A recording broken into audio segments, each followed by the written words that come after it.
Now, our storm has brought out the best in a lot of people. Despite all that ice, the freezing temperatures, and the very dangerous roads, the staff at one care facility did all they could to not only get into work, but to stay there and care for their clients. Now, these winter weather heroes work at Woodland Ridge Assisted Living home in Smyrna. CBS Atlanta's Leslie Tanner talked to them about the lengths they went to get there.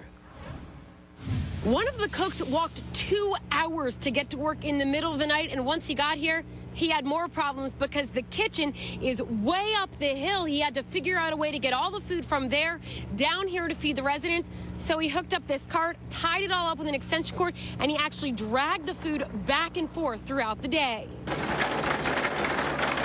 Jesse Harden drags his homemade food cart over the ice and snow so that he can make sure the residents at Woodland Ridge Assisted Living have a hot meal. It wasn't easy. It also wasn't easy for Harden to get to work. He usually relies on public transit, but the buses weren't running, so he walked at 3:30 in the morning. I'm used to walking, and I just live like an hour and a half away walking.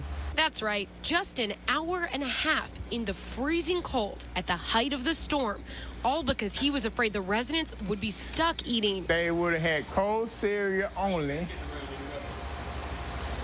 proper toast. But Harden and his fellow employees wouldn't let that happen. Many stayed overnight, all to make sure people like Bill Miller had a hot meal and a friend to talk to. These people went beyond the norm for it.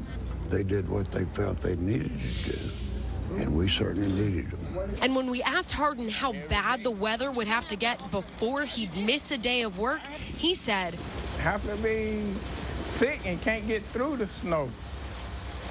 It has to be where I can't walk at all. Crews are here clearing the ice out of the driveway, so all the staff members, they've been stuck here for days. They hope to finally get home to their families tonight. In Smyrna, Leslie Tanner, CBS Atlanta News. Now, you know, bless his heart. That's pretty good.